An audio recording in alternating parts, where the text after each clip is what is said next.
Hi, it's Alaska Granny. Today let's talk about some prepping stockpile secrets. There are several areas of prepping that we're going to discuss today, and I'll have some suggestions on items you may have overlooked that you may want to pick up and add into your prepper pantry stockpile. The first category is household supplies. I like to have an extra supply of paper plates. Not that I want to use them all the time, but they're extremely handy. You can pick them up in a small package or a giant one, and then depending on how big your family is, all of the needs that you have, how many you want to get can fit your budget and your circumstances. Paper plates are great to have on hand. If the water stops running, you can just put one even over a regular plate, serve your meal on the paper plate so you don't have to worry about it being flimsy, and then you can dispose of the paper plate. You'll have very few dishes to wash. Paper plates are also nice to cover a plate when you're cooking something in the microwave. It helps avoid that splatter. When you hear that popping burst in the microwave, the paper plate will have that spatter on it rather than all over your microwave. That can help you avoid having too many messes to clean up. Paper plates are also great if you have kids because there's all different kinds of arts and craft things you can do with paper plates to keep kids entertained. Take two, staple them together, put some beans inside, and you have a tambourine. Draw a face on it, attach a stick or a straw, and you can have a simple puppet or even turn it into a mask. There are many reasons to have paper plates on hand, so make sure you have some in your stockpile. Another prepping stockpile item that I like to have on hand are the tall kitchen bags with the drawstring. Kitchen bags with drawstrings are great for taking out the trash, but they're also the perfect size if you need to use a portable toilet in a bucket.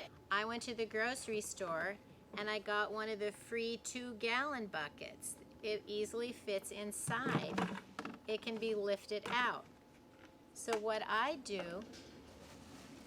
is take one of the tall kitchen bags and I line this. Stuff it down inside. Make sure it's in there smoothly. Pull it around the bottom of the bucket and set that down inside.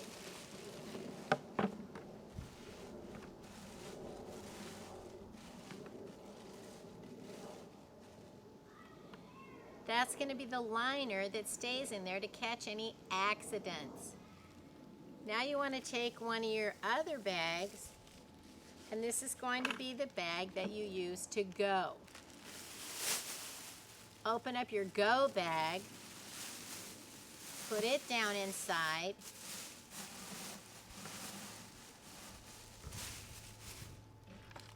and snap on the lid.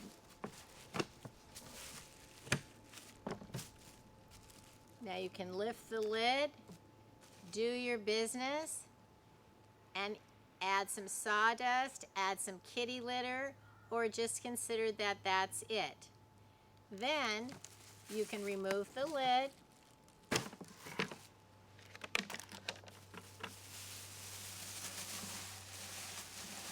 close up the bag with your business in it, and a nice big bag is good because you can tie it up and then wrap it around a few times to keep it sealed in. Then you can dispose of it. If you don't have a place to dispose of it immediately, you can leave it in the little bucket until you find a place that you can dispose of your garbage, your trash, and your refuse. Now when you're done using the toilet, you can pull the bucket out, pull up this bag, close it up, and dispose of all of it.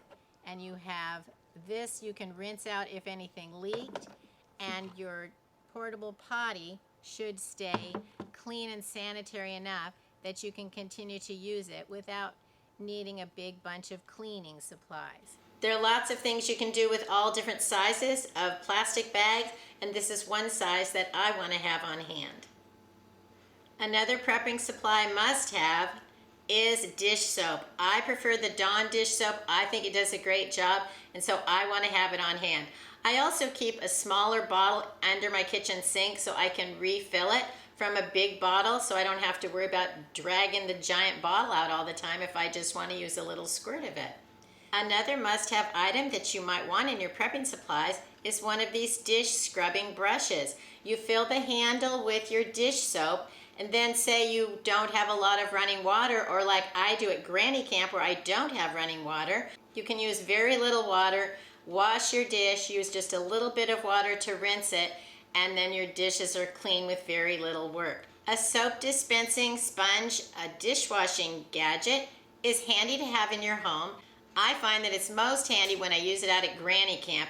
When I wash my dishes without running water, I need very little, and these work great. You can pick them up at the Dollar Tree. You can also find them at other stores as well. And some of them are the right size that you can get a replacement head, so you don't have to replace the whole thing if you don't want to. So that might be something that you want to look at as well. The next prepping stockpile secret is to stock up on some simple cans of soup. Cream of soup, cream of celery, cream of chicken, cream of mushroom. You can also pick up some of the other varieties of inexpensive soups, the condensed soup. You can have tomato soup, chicken gumbo soup. You can also choose broth and gravy, and these can be basic ingredients that can help you turn all kinds of different ingredients into better tasting meals. Get a pot of water boiling. Cook a big handful of pasta noodles. Open your soup, pour it in a pan, add the water, and get it heated up. When your noodles are done, you want to drain them and stir them into your tomato soup. Now take a nice big serving of your tomato soup with the pasta in it, pour it into a bowl, and then take a great big dollop of ricotta cheese and put it right on top. Stir it around and look at that. How delicious is that? Lasagna soup right out of your prepper pantry with only 3 items. Take 1 can of tomato soup, 1 can of water, 1 can of white beans into a pot. Add a tablespoon of sun-dried tomatoes. Allow it to simmer until your sun-dried tomatoes soften up. Stir in your rough chopped kale, and your meal is ready to serve. Look how easy. This would be a great time to top it with some Parmesan cheese, maybe add a spoonful of ricotta, serve it with some rustic bread, and you have an easy, delicious, filling meal. A simple can of soup, broth, or gravy can turn your most basic ingredients, your dried beans, rice, pasta, into a much more flavorful, interesting meal. The next prepping stockpile secret is to make sure that you have a variety of hygiene and health items. I know that I like to take vitamins, and so I want to have extras on hand. I've started using the gummy vitamins. My healthcare professional recommends some to me because I would buy those big old dried vitamins, and I just don't like swallowing pills, and I just wouldn't take them. Even though it's good to take vitamins sometimes to make sure that you're getting all the nutrients that you need, I just wouldn't take them. So when I started buying the gummy vitamins, then I would take those every day. So find a way that you can make sure you're getting the nutrients you want, especially in an emergency situation or when you can't afford the best foods that you want. You want to make sure that you're not sacrificing your nutritional needs by having some vitamins on hand. I also like to have a big bottle of a pain reliever that I use frequently so that I make sure I won't run out. An item to think about is if you use something like peroxide, this does expire. It doesn't last forever. If you pour out some of your peroxide and it isn't fizzing anymore, it isn't any good anymore. If peroxide is something that you use, check the date on it to make sure that it is still good. And if you have a backup, make sure that that one is good as well. Think about the over-the-counter health and hygiene items that you use and see which ones maybe you want to add an extra so that you'll have the things you need. Everything from shampoo to toothpaste to body lotion, whatever the things are that you use, make sure that you have the backups to depend on. The next prepping stockpile secret is sustainability. The price of groceries is going up, some foods are disappearing, and it's hard to find the things that we want. And what if we had to just depend on the foods we had stockpiled, that there was some big, huge catastrophe?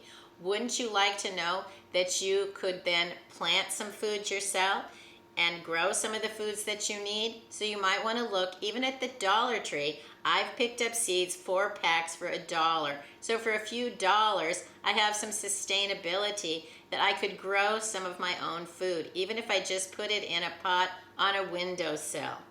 If you have a garden, that's great. If you have a patio, there's always room to grow something. So think about picking up a few seeds of vegetables that you like.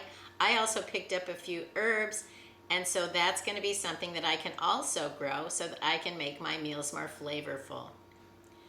So these are my suggestions for prepping stockpile secrets. Let's think about household supplies, basic foods, hygiene and health, and then sustainability. Let us know in the comments below what are some other items that you think would be fantastic to have in your prepping stockpile that maybe we haven't thought about in a long time. It's hard to remember all the things we want, and so sometimes we can remind each other and give each other great new ideas for things we hadn't thought about before. We can learn a lot from each other as we face an ever-changing world. I hope you'll like my video, share it. Please subscribe to the Alaska Granny channel.